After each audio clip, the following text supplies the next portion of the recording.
Pick up, everybody. It's your girl here, Sofia, back here on Sofia's Football Talk for a special stream as we are, of course, talking about the Manchester Derby. And I have special guest here, a Man City fan, Kelsey. How are you? Are you good? I'm good. I'm good. It's bright and early here on the west coast of America. Doing good. Nice sunny day. Awesome. Hey, yeah. So, where in America are you based, by the way? I'm in the state of Nevada, which is next to California.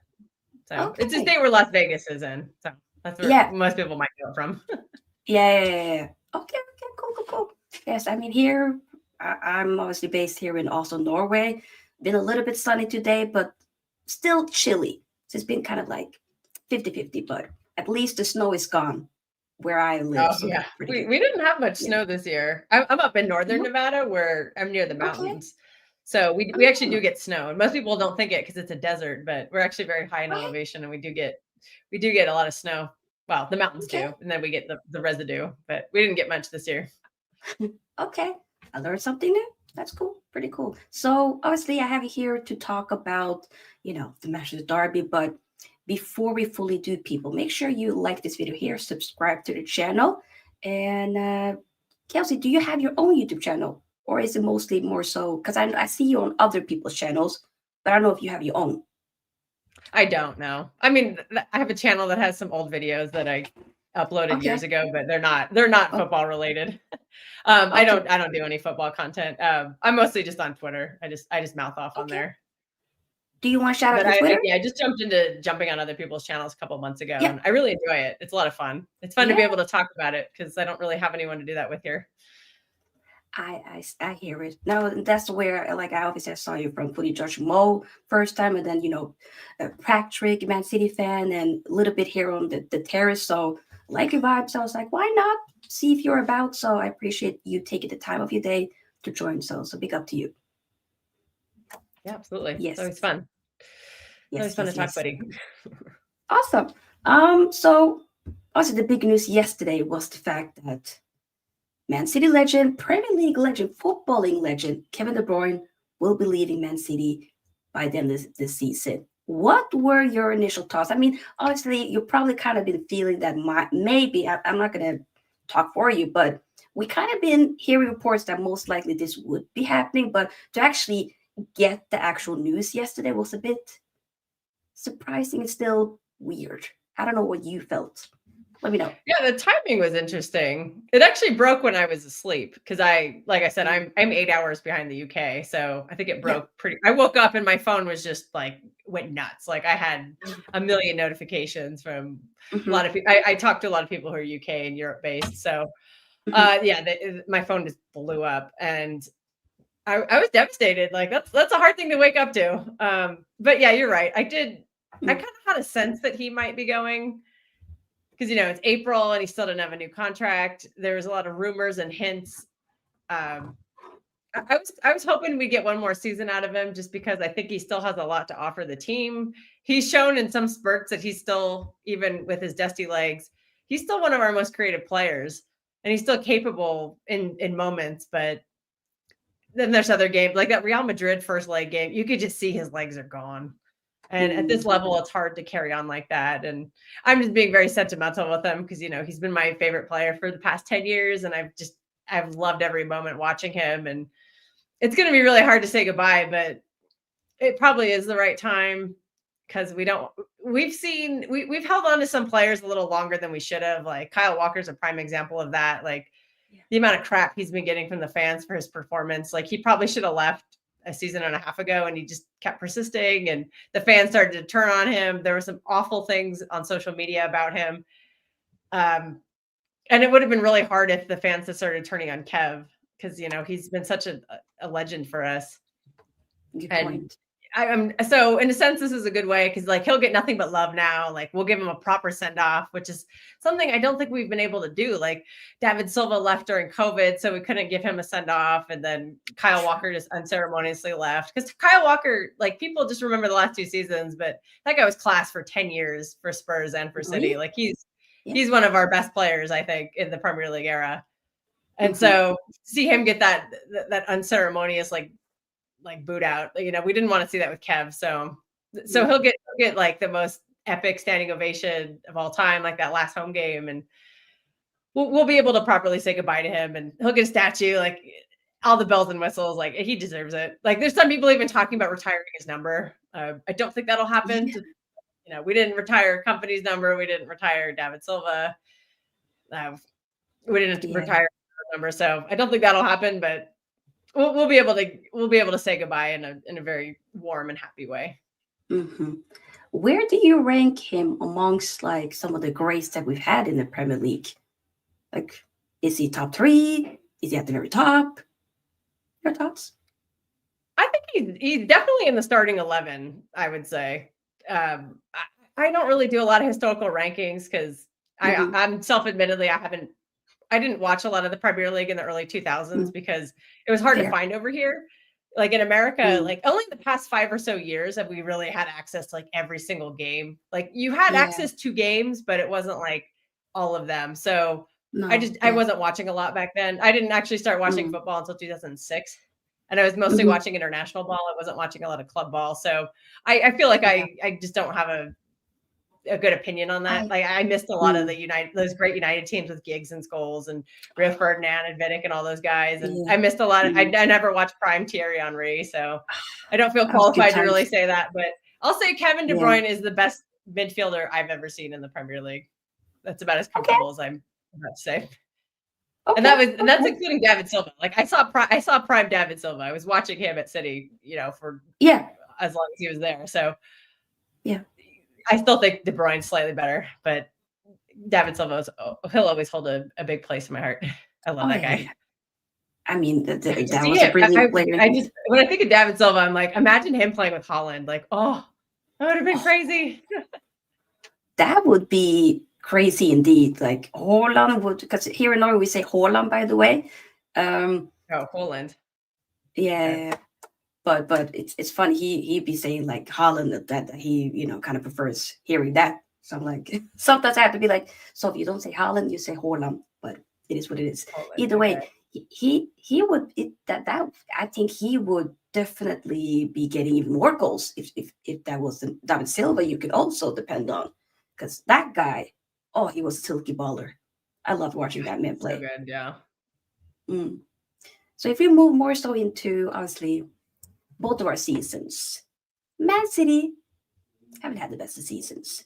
What went wrong and why do you think it has gone a bit left for Man City this season? I think a lot of it started over the summer. We just didn't really add a lot in the summer. And it was kind of clear that we needed to start refreshing the team probably after the treble season. We just, these players they've had a lot of miles on their legs and they're starting to decline because they've just played so many minutes. It's kind of like what you saw with Liverpool's midfield, like when Fabinho and Henderson kind of lost their legs. Like we are seeing that across, you know, Bernardo's losing his legs. Kev obviously lost his legs. And we brought Gundogan back and his legs are obviously very slow. And I just don't think we bolstered enough in the transfer window. And then ultimately, I mean, I know you can't plan for an ACL injury, but that's been a pretty devastating factor. I think more so because it's clear the shape that Pep is playing this season is meant to have Rodri in the middle. Yeah. And I think a lot of the reason we've struggled is because he's running the shape without the guy he needs to run that system. So his failure to adapt to the players that he has, I think, has caused so many of our issues. Our midfield has been wide open for until January, until we got Nico Gonzalez. Our midfield was just wide open. Like anybody could just run straight through it. Yep. No problem, no hesitation whatsoever. There's been no pace. There's been no physicality. There's been no height. So I think Pep needed to change the shape up. Like get two people playing DM, even if neither of them is a DM. Like just get something to try to fortify that. And the back line has been a mess all season as well. I don't think we've had the same back four play in consecutive games. Maybe it's happened once or twice the entire season. That's just been a constant rotation cycle of not being available. So the center backs have no chemistry because there's no partnerships. So I think those two factors are just really, the midfield has just been non-existent, Pep failing to adapt, and the back line just not being able to play. I think is a big factor of why we haven't been good. And with all of that in mind, do you think things can change for the better next season? And if so, I mean, obviously De Bruyne will be leaving. Are there other players that will be leaving as well after the season, do you think? There's a lot of players, I think, on the chopping block. I don't know who will actually leave, but I think our January window is a sign that we realize what our mistake was last summer, and that we're going to go for, like, we're going to actually really rebuild the team. Like De Bruyne's obviously going to leave. I believe Ederson is going to leave as well, because he hasn't signed a new contract. And there's just been a lot of heavy rumors from city sources that Ederson doesn't want to sign a new contract. So, and then he only has 1 year left. So this would be the only chance to get some money for him. I think Kovacic will leave. I could see Nunez leaving. I think one of John Stones or Nathan Ake is probably going to leave just because they're not available. Like we can't keep carrying these players, taking up roster spots when they're not available, because it's hurting our team. I know a lot of people want Bernardo to go just because of, I don't think his form has been very good, but I think he'll stay one more season. And I think next season, if he's rotated more and doesn't have to play every single game, his form should improve, because I think he's just overplayed right now. I think he's played the most Premier League minutes, or close. He's up there, and you can see his form has just dropped off a cliff. He just hasn't. I've been complaining about this all season. I don't understand why he plays every single game, because I just don't think he's offering anything, and I think it's just because he's worn out. He's one of those players. He's having like the Henderson season where his legs are gone and he's just playing all the time. So it's frustrating because there just hasn't been a lot of other players available. So I think the fact that we signed 5 players in January shows that the board has learned their lesson, and they're going to do their best to keep the rebuild going. It started in January. We got Omar Marmoush, who's been great. I really like him, and he's still learning. And I really like this Nico Gonzalez signing. He's just come out of nowhere, and I think he's helped the team quite a bit. I know he's not super flashy, but he's just clogging up that space in the midfield where no one else has been able to. And he's not even a DM. And I think he's doing a pretty good job. He's still inconsistent because it's not a role he's used to. I believe in Porto, he was more of an 8. But he's doing a pretty good stand-in job. I mean, he's being asked to replace Rodri, the Ballon d'Or winner, in my opinion, best player in the world right now. And I think he's doing a pretty good job. I mean, it's not perfect, but it was never going to be. So I think that's a good building block. And I really like these 2 defenders that we bought, Husanov and Victor Hayes. I know we haven't seen a lot of Victor Hayes, but a lot of promise. And then there's another one they signed also. His name is Juma Ba. He's on loan right now for RC Lens League, and he's apparently killing it right now. So all the scouting Twitter accounts are like, oh my God, this guy's so good. So yeah. So there's going to be some pieces to add as well. We have 0 fullbacks at the club, so we're going to have to buy some fullbacks. Probably need a new keeper. Definitely need another midfielder. We're going to need somebody to replace Kevin. That aspect. There's a lot of rumors about Florian Wirtz. I've been on the record saying I don't think we're going to sign him, but okay. But who do you keep signing instead? I have no idea. I think I keep hearing about this guy Baena. What does he play for? Sociedad? Is it Sociedad? I keep hearing about him. Okay. He seems like a player that just needs Pep to take him to the next level, and then he'd be super mint. So that'd be a very City signing to do that. We very rarely buy like the superstars. Like I'd say in the Pep era, like the only like true superstar I think we've actually bought was Erling Haaland or Holland. Yeah. Sorry. I'm not going to get that right in pronunciation. Go ahead. Because we bought these players who were really good and turned them into superstars, like Bernardo, like Kyle Walker, like John Stones, even Rodri. People forget Rodri was not that good when we signed him. I mean, he wasn't like a bad player, but Pep really took him to the next level. Yeah. So I could see us doing something like that, but it'll be an interesting approach because we also have a new sporting director. Our longtime one, Tichy Bergestein, is leaving. Yes. And we had this new guy, Hugo Viana from Sporting Lisbon. And I think he was all over that January window. I think he's the reason we signed all 3 of those defenders that we signed, because those are not very Tichy moves. The Tichy move is like signing Nico Gonzalez and Omar Marmoush. That's a very Tichy move. But this Viana guy, I think he was going to bring some fresh ideas, and he's going to be working with a budget for the first time. And he's already he clearly built up that Sporting Lisbon team, Ugarte and all those guys. So he knows he showed he could build a project, and so give him that kind of talent or he's got the eye for the talent. Give him that plus money to potentially buy like a better player. I think he could do some really good stuff. So I'm excited for that. And I love Tichy. I think he's done a fantastic job, but it has gone a little stale the past couple of seasons. So it's time to get some fresh eyes, some fresh ideas in there. So and with all that, it's a necessary, father time comes for everyone. I've loved this core of this team, but it is time to start moving on from these players. And like Walker was transition. first, and then now De Bruyne, and we'll see. Ederson's going to go probably this summer too. So it is going to be a big change. And Stones will leave soon. Bernardo will leave soon, and these are guys that have been here for 7-8 years, just day in, day out. So it's hard to say goodbye, but we're going to have to. Yeah, but I mean, what would be your ideal replacement for set players leaving, or just even just strengthening up the team? Like, what type of? It doesn't necessarily have to be, if you're unsure with like let's say a fullback, you don't maybe know the exact fullback. What type of fullback would you want? Well, we have this running curse. We haven't signed a left back in like 10 years, and my dream signing is Anthony Robinson at Fulham. I've been dying to have an actually good American on our team, and he's been one of the best left backs I would say in Europe this season. He's been sublime. He ticks a lot of the boxes. He has pace. He can cross the ball, which we are dying for. We are dying for a fullback who can cross the ball, and he's very hard worker. He tracks back. He makes tackles. I would love to see him, and that would mean Joško could permanently be left center back, where I think he's looked fantastic in the past 2 games that he's played there. And that's ultimately why we signed Joško. We didn't sign him to become a left back, but he just kind of became a really good one. But I don't think he has the pace for it long term. I think he's much better as center back, as we saw in his Leipzig days. And I keep hearing the name Cambiaso for right back. I admit I don't watch a lot of Juventus, but a lot of people say he's the perfect player you can invert into the midfield. So that would be nice. That'd be a good signing. We need some fullbacks. I think we're also linked. I think we're kind of like the name Kirkez has been floated, but I don't know if I see that happening. He seems like he's going to Liverpool. And then the guy from Forest, Aina, that guy's having a great season. So that's a possibility. Yes.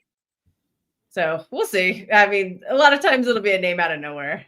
My ideal De Bruyne replacement is Florian Wirtz, but like I said earlier, I don't necessarily see that happening. I just think he really wants to go to Bayern Munich. I think that's, he's German. I get it. He wants to stay in Germany. Like that's his comfort zone. And Bayern Munich, he probably grew up like idolizing Bayern Munich because he's German.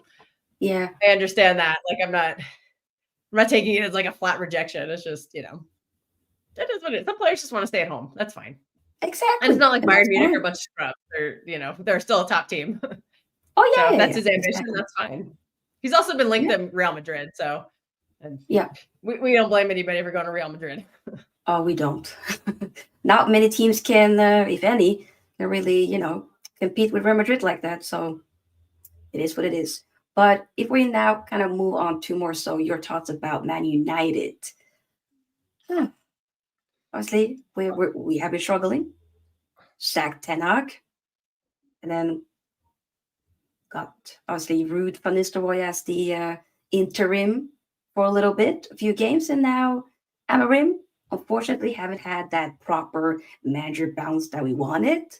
But obviously, from an outside perspective, what do you make of it? Do you think that Amorim can turn things around?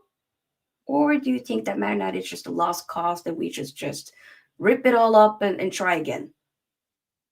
Amorim looks like the most serious, like managerial prospect I think you've signed in a while. I think some of the other ones were just like, what are you doing? Like Ten Hag was kind of weird. That was a weird one.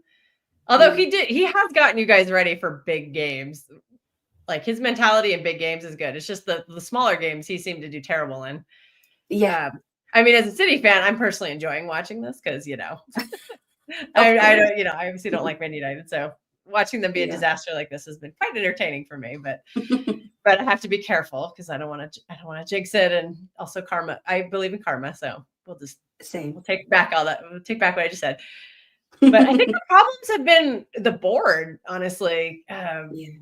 whoever's running the show, some of these signings, I'm just like, what are you doing? Like Casemiro for that giant fee and the giant wages, and Hojlund you paid a lot of money for. Like just a lot of you just had a lot of big signings like that. Varane was making what, like 300K a week. Like I just didn't understand a lot of these signings when these players are kind of at that age where they're starting to decline on big money. So I think you have to sort that out first. I feel really sorry for Amorim because I think he did build up a great project at Sporting Lisbon, and I think that's their hope that he can do that here. But it's going to take time. He's going to need some windows. I think you have to get rid of most of your team, and then let him kind of build it from the ground up. And that's going to take time. It's going to be hard to get rid of some of these players that you have on the wages. And you're going to want to sell them for the transfer fee that you paid for them. And, like players like Andy, you're never going to get that money back. He seems to be doing really well back in Portugal. He just might not have been ready for the Premier League. And that happens. We see that. And Marcus Rashford, that's going to be a tough one to get out of because of his wages. So you might do. We have the same problem too with some of our, like Calvin Phillips and Matías Núñez. Like we overpaid for them and they haven't delivered, but it wasn't quite as much as you guys spent on some of these guys. But yeah, I just think it's going to be a process. But I do think Amorim is probably the guy to do it. You just have to be patient with him and give him time, and hopefully you're able to, get rid of some of these players who I just don't think are good enough, and then bring in the ones that are. And he'll bring that mindset. He'll bring that like scarcity mindset too, because he built his team up. These were not expensive players that he bought and built up to be really good. So maybe having some of that mindset, making some smarter signings, guided by him, because he'll have his players in mind. He's probably has some players in Portugal he's going to want to bring in. So yeah, just give him the time. He seems like a really good signing, and I just hope that they don't like lose patience and run him out of town too fast. Or that's what United fans should hope for. Like give him the chance, because he does seem like somebody who could turn it around. It might be a few windows. Yeah, no, I think you're spot on. I mean, there's definitely some people that have turned on him, and that's their prerogative. I feel like I don't want to be in this doggone circle. And look at what he's working with, man. Like that roster is really poor. Like I'm looking at it. Like dudes, I've done some previews, and like we're looking at their roster. I'm just like, these guys are not very good. Like you're asking him to turn water into wine, and I don't see it with. I don't think the players you have like fit his playing style. So I think he needs a few of his players. Yeah, like his kind of guys. So, and like I said, it'll just take some time to sign them, and once he kind of had some players that are more his style, like some better wing backs and a striker who can actually put the ball in the net, better wingers, better midfield. Yeah, like the only player in your team right now that I'm actually scared of is Bruno. Like Bruno Fernandes he's like the only quality player really in that starting 11. But Amorim has somehow turned Maguire into a little bit of a poacher. Like he scored a couple of goals lately. I'm like, oh, okay. So maybe that's your water into wine scenario, but maybe. So how do you De Ligt injured? I thought I read something that De Ligt is injured. Yeah. So yes, he might have obviously in the Forest game. Like I think he looked like he twisted his ankle or something. Like it didn't look too good, but he continued to play for the majority of the game. But it looks like he potentially could be out for this game, which would be a bummer. That'd be a blow. But we have to wait. Yeah. Yeah, because he's looked a little bit better under Amorim. Yeah, than he did under Ten Hag. I think so. No, I agree. I think so. For me, with De Ligt, initially when we were linked with him, it was a player that I wasn't too excited about, like for the price. And when we got him and Mazraoui, for a very good price from Bayern, I was like, okay, let's see. It's been a little bit all over the place, but I felt like it's been still very steady and showed up often in the back. So the defense isn't really like the main issue. It's more so, especially the attack. That's the biggest issue. But also that midfield. The defense, I feel like, okay, we can do a little bit better, but it's not my, most worry by any means, to be fair. We Yeah, I have to think wait and there's a see. couple of guys we can target. Like I'd be if I'm Pep, I'm targeting Delo because I don't really rate Delo. Oh, yeah. You not having Diallo is going to be a blow because he was your best player at the Etihad. He was. It's so He was really sad good that, in that game. Although we had some really bad mistakes. Matheus Nunes just gave that game away at the end. Neither team was playing really well. We somehow had a lead. Yeah. And then Nunes just decided to lose his head at the end. Him and Joshko had some bad mistakes. I was like, oh. Yeah. I Both went on the moments. football terrace right after that. I took the piss on that one. I had a big glass of whiskey. I was just like, yeah, this is trash. Yeah. No. But ahead of tomorrow's game, how do you feel? I mean, it's not the most exciting game whatsoever. It isn't. I just want the game to be done and over with.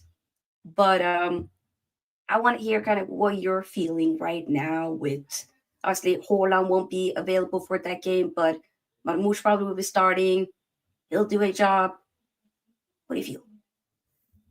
Well, I'm always nervous for a derby, even when we're like far superior, or, like on paper.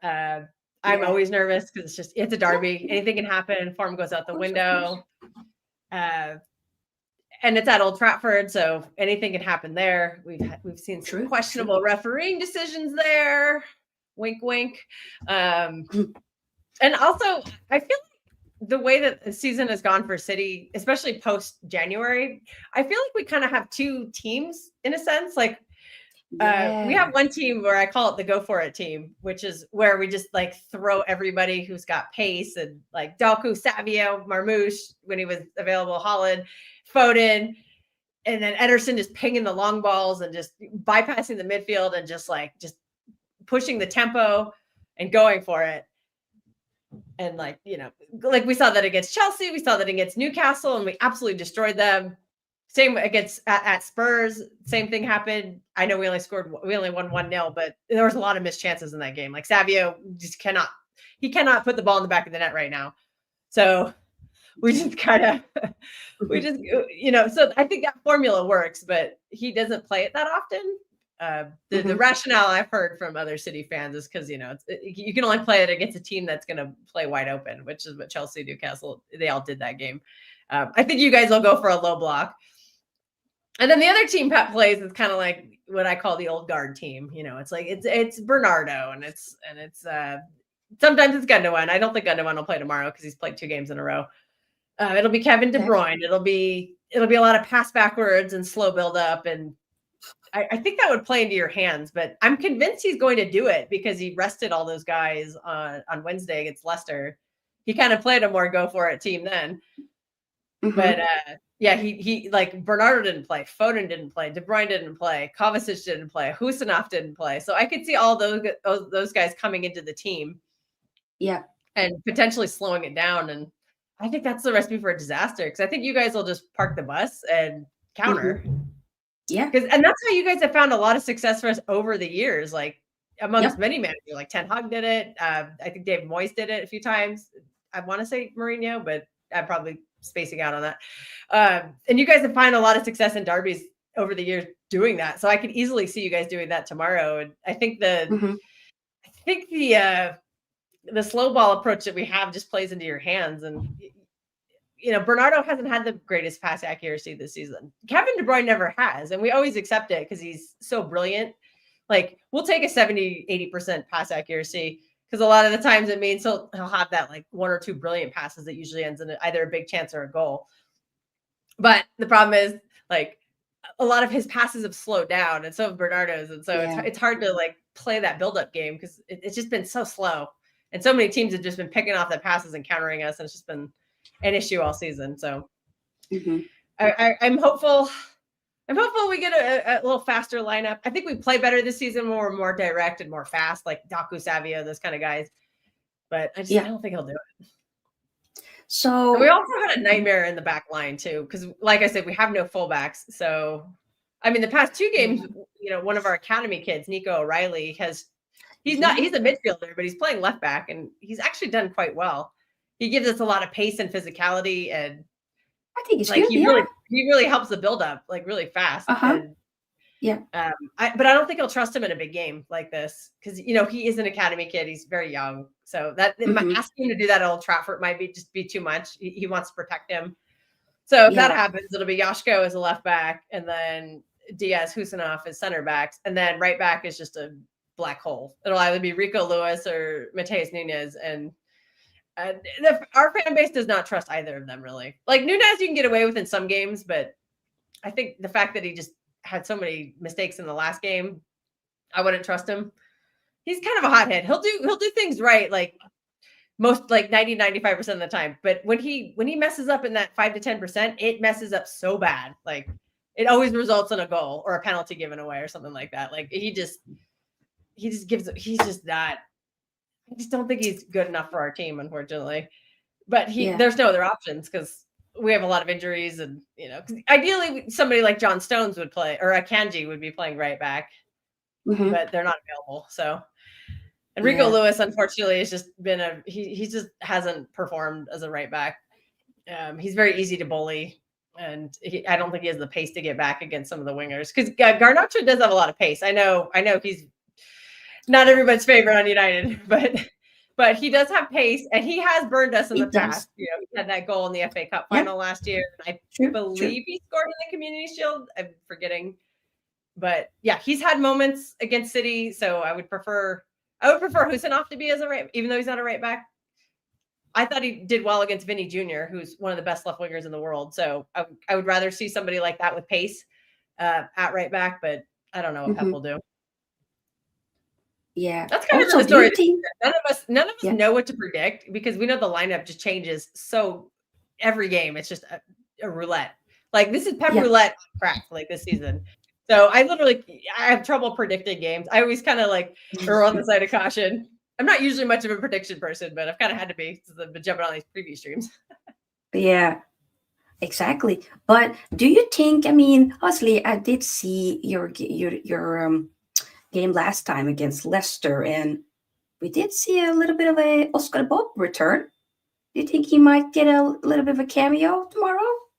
I think there's a very good chance he could come on late in the game. He has missed the entire season, so I think him starting the game tomorrow is a bit of a stretch. But I absolutely could see him coming off the bench, and I would love that. Like, I love that kid. He impressed me so much last season, and he was absolutely cooking in the preseason. So for him to get that injury right before the first game was just devastating.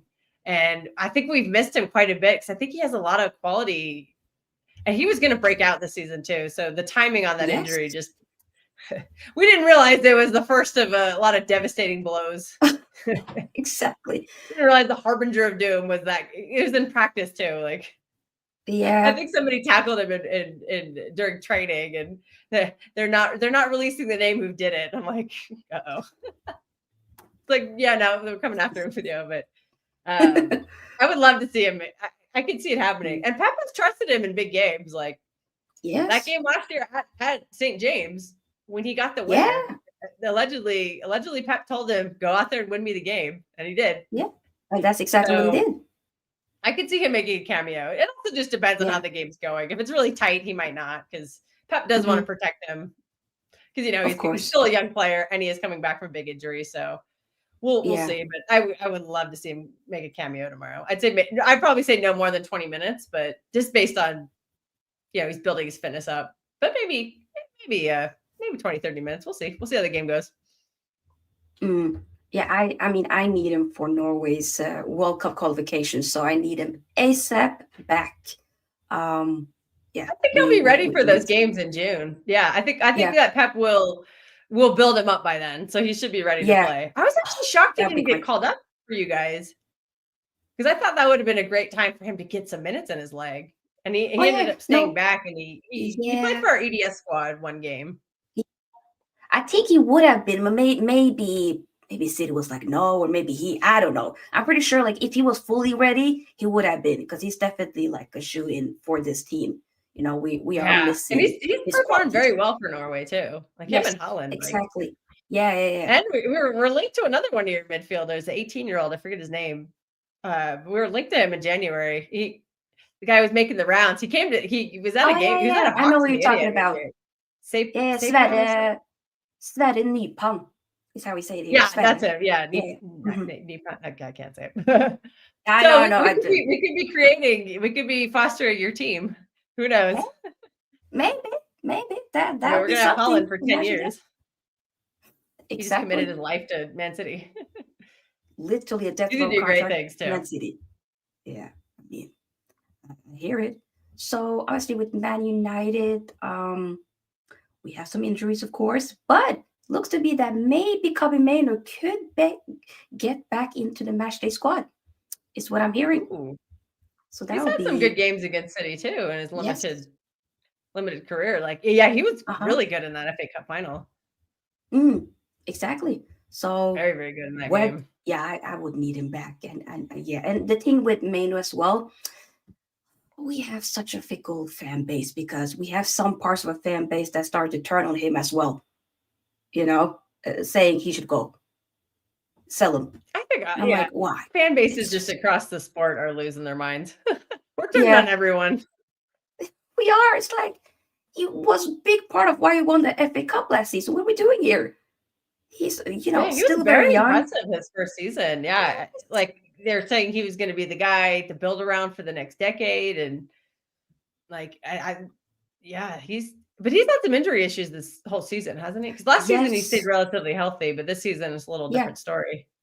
exactly. So, I can't sit there and fault him for, of course, the injuries hasn't helped him out at all. Yes, he hasn't been that good this season. But a big reason to that is because of those injuries. I think we just need to be a bit more patient with him. And hopefully with this new system, he figures it out. We haven't really known, okay, where would he fit? But we need to just take it one step at a time, I think. Um, I generally believe he can come good at some I point. do too. Yeah, he has quality. I think I've heard City wanted him in their academy, and he ended up going to the United one instead. But City really wanted Mhm. him, and there's even some City fans who would take him on City right now. So, but he's Exactly, a young right? player. This happens. Young players can be inconsistent. Like they're not all going to be like Mhm. Lamine Yamal and just be world class right at the bat. Like Yeah. even Cole Palmer's struggling this season, and everyone Yeah. thought he was Yeah, going to be the we talked next about big him. thing. And Yep, but yep. both of these young players have also had new managers, so that could be affecting them as well. And Yep. also the league just adjusts. Like that just happens. And especially when you're young, it's Mhm. harder to counteract that because you're still learning. So it'll just I would be patient with him. I think he's shown his Me too. quality and he'll be young, Mhm. he'll be inconsistent while he's young, but you just gotta stick with him. And if you do, hopefully he'll turn out to find that form he had in the first season. Agreed, agreed. So obviously you talked about kind of how you see Pep maybe potentially setting up the team for tomorrow. With us, we have Onana in goal. I think Mazraoui will obviously be playing in that back three. And now that the Ligt is in doubt, I'm thinking either Maguire, but something tells me maybe he does a 180 and puts in Lindelöf. I just have a feeling. I could be wrong. Yeah, I don't rate Lindelof, so Yeah, I've turned on him many times. And he will be leaving by the end of the season as his contract is running out. So thank you for your service, but bye bye. Euro will be playing as well. Wing backs, Patrick Dorgo, Dallo. You were obviously talking about you don't really rate Dallo like that. And I feel the same way. I've been like 50-50 with Dallo, but this season he's not been good. Last game against Forest, though, he was actually pretty good. But overall did we this have a good game season, against Liverpool as well? I feel like he had one of those games. No, he got sent off. That's what it was. Sorry. I like remember him in one of those Liverpool games and he yeah. got sent off. And I think it was a BS send off. It was just Oh yeah. He was that was where I was like, I don't agree with this. He sent him off way too fast. And I was like, what are you Yep. doing? The ref Oh was yeah, just that was like, do that Anfield. So what go was it? figure. Yeah, that was like 2 yellow cards, one for dissent, and it was just okay. No. And it's just like boom, boom. It's like yellow, yellow. It's like, whoa, Yep. relax. Quick. And it's not like they've done that to many other players that kind of done something similar. They can never be consistent, never. But Plus it's at Anfield. When are yeah, they ever, there's been some big misses on red cards. for Liverpool players at Anfield over the years. Yep. Just saying. I agree with you. It is what it is. Casemiro, I think maybe starts alongside Ugarte. But I don't know. I'm a bit unsure. Casemiro actually has looked a little better lately. Like he's looked a tiny bit better under Amorim. It's taken a few weeks, but yeah, maybe old dog has some life in him still. Yeah, he most likely also will be leaving, I think, by the end of the season as well. Maybe the Saudi or something in that regards. But either way, if we get something good out of him for the last few games of the season, I don't mind. Ugarte's been a bit. I don't know. What do you think about Ugarte? Because he's also a guy that's kind of been dividing the fan base. Some people initially didn't want him. I was one of the very few that did really want him, and a lot of people kind of wrote him off very early on in the season, and then he looked good. Then he's kind of not been so good, and then he's been okay. So it's a bit like, but I still am willing to give him time. But I don't know what you think from an outside I'd say perspective. he's been okay. He's been poor in some games, but again, he just showed up. So it takes time. And he's on his second manager. So I think it's really hard to rate anybody or judge anybody fairly, especially the new players and the young players under the managers, like the managerial change. Like that is a big deal.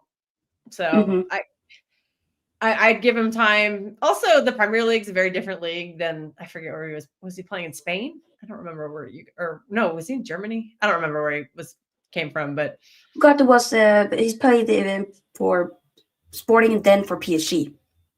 Okay, so that's it. Yeah, PSG. So the Premier League and Ligue 1 are very different. So I just generally give players a pass in their first season because Lord knows most of my players struggle in their first season, even the ones who've been in the Prem. So if you're coming into the Prem, I tend to just give you a pass for the year one because it is a much faster and much very physical league. I know Ligue 1 is pretty physical, but it's very like Ligue 1 is nowhere near the quality of the Premier League, so it'll always just take time. And someone just Forrest got one back. Oh, it's Jack Grealish's clone, the Portuguese Jack Grealish. Oh yeah, the Portuguese. He does really look like Jota, that Jota. He just scored. Yeah. Come on, Forrest. Give me a draw. Give me a draw, Forrest. Give me a draw. Come on. I'm excited. Interesting. See, we still got something to play for. We got Champions League qualification to play for. Oh yeah. It's less stressful than the title race, but we're still watching anyway. Oh yeah. Still gotta be invested either way. We also have, of course, Zirkzee. I think will be starting. Bruno, what do you think about Zirkzee? Again, too early to judge. Yeah. I think he got a lot of unnecessary crap early on. What was it, that game that he came on and then Ten Hag pulled him? I think it was Ten Hag. Yeah. That game he got so much crap for. But it was actually Amorim. Oh, was it Amorim? Yeah. I think it was right when Amorim showed up and he just yanked him and the crowd was booing him and I'm like, whoa, calm down. But I didn't like that. He's one of those players. He's young. I think he's still developing.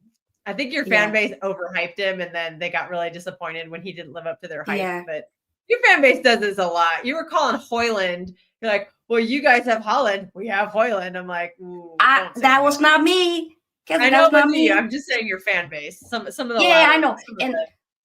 Some of the players. Oh, or some of the big mouth offers on Twitter were saying that. I was like, dude, chill out. Like everybody's Haaland until it's time to be Haaland, and then they're nowhere to be found. I've never seen anybody hate on Haaland so much as this year. They're saying Isak's better than him. I'm like, what are you watching, man? They're not even close. Like they are. I mean Isak's a great striker. I'm not saying that, but Haaland has been scoring like a madman for years on multiple teams. He did it with Molde, he did it with Salzburg, he did it with Dortmund, and he's been crushing it with City. So where's Isak? Haaland in his worst season with no service was outscoring Isak until he got injured. And now Isak will score more than Haaland this season, but it's because Haaland's going to miss 2 months. So I'm not hearing any of this slander. Well, we know Haaland. Haaland is amazing. The thing though, sometimes that kind of irks me is how sometimes people kind of just look at him just as a finisher, but like nothing else. Because the thing with, I feel like in Man City, maybe it's been a little bit restricted, but people be forgetting the way he played for Dortmund. Like the guy could play, for We don't Salzburg never as play well. to his strengths either. Like he's one of those direct players, like push the tempo, Yes, and we don't play that way. Like he was getting a exactly. ton of service in that trouble season, so all he had to be was a finisher. But I think he's Yeah, improved a lot. I mean, you don't see it yeah. every game. This season has just been a disaster. It's hard to judge anyone. Like Holland does have his faults. His first touch is pretty bad. Hmm. His link up play is not the greatest, but his hold up play has improved since he's gotten to Yeah, City. I think it's actually been pretty exceptional in some games this season. We just have no yeah, midfield behind him right now, and so he's feeding on scraps. And yeah. and then there's some games where he actually gets service, like this Bournemouth game. He was terrible in that game. He had chances and he fluffed them. So he's been a little inconsistent, but there's other games where there's just been complete scraps. We have no other scorer, so it's a little nerve wracking because Foden has fallen off the cliff this season. Unfortunately, he's had a poor season. Our wingers don't score. Like they do everything but score. Like Doku is great Mm. at blowing past men, and he crosses in the box and no one's in there. So I like everyone's Doku. ripping on for no end product, but a lot Yeah. of it is just our midfield is extremely lazy. There's no runners anymore. But when we Mm. have runners, I think they're more effective. Savio can't hit the broadside of a barn. He's like absolutely clueless in front of goals, but he is assisting. I think he has 10 assists, or he's 9 or 10 Premier League assists. So that's good. We'll take that. But Okay. our midfield has offered nothing. Like Bernardo has nothing. He's not a scoring or creative threat. Jack doesn't score. Kovacic doesn't score. Like I think our top 5 scorers, one of them's Gvardiol playing as a fullback. Like that tells you all you need to know. Like it's been Haaland or It bust. does. Like I think 50% of our goals this season has been Haaland and like the What? shell of Phil Foden. Because apparently Foden, Ay, ay, I looked this up and Foden actually has 7 Premier League goals. I was like, really? When did this happen? 7. When? Where? Where did he get all those Well, from? he scored I don't 2 at remember. Brentford. He had to brace that game. The Okay. January, he was good in January. He scored maybe it's not 7, maybe 7 overall, but he's just had issues. We really miss Julian Alvarez, and everybody was we missed him a lot. He scored a lot of goals last season, and even last season you could see the cracks kind of forming. Like our midfield was struggling last season. And it really got covered up by Haaland and Alvarez. I think Alvarez had like 20 goals in total, 20, 22-ish goals in total, maybe 19. Hmm. I don't remember. Somewhere in that range. Foden had like 24 goals in all competitions. And our underrated goal scorer last season was actually Rodri. Rodri had a lot of big goals. And even Yeah. though Haaland missed a couple of months, like he still scored a lot. I think he had 27 Premier League goals, something like that. So we He just had had a lot. we've just lost a lot of that this season. There hasn't been Hmm. goal, so that we struggled. The midfield's not really creating them. They're also not running to crash the box when people are creating, like the wingers are I creating, noticed and that as well. Yeah. it's been Yeah. very difficult we've been very easy to set up against. Like I think that the blueprint is out that our midfield doesn't do anything, so they just crowd the midfield, and it's nobody's scared of our wingers really because Hmm. they don't score consistently, and what they do create, chances are nobody's going to get there to get on the end of it. So Doku's had a lot of Yeah. crosses just go to waste. There's been a couple of games where it's just been super obvious. It was what was it? There was a game a couple of games ago where I got super frustrated. I was just like, Doku's Hmm. not doing anything. And then I watched it back and I was like, no, he is doing something. It's just there's literally like Marmoush and Haaland were not crashing the box. Yes. Bernardo wasn't crashing the Yes. box.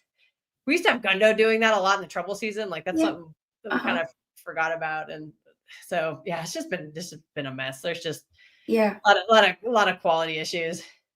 And I see someone in the comments saying like, "Oh, Rodri and the whole team falls apart." But you see it with Spain too. Spain don't look as good without Rodri. Rodri Hmm. is, like I said, I think he's the best player in the world. He is the most important player to his team.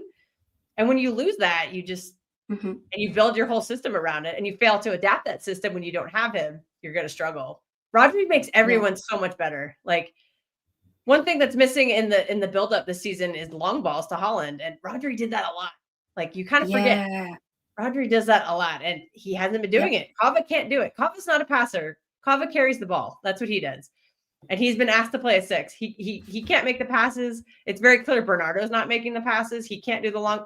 All Bernardo does is pass backwards. So that midfield has just been.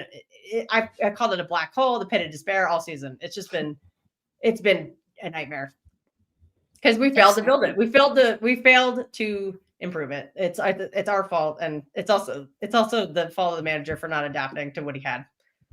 So it's been rough, but.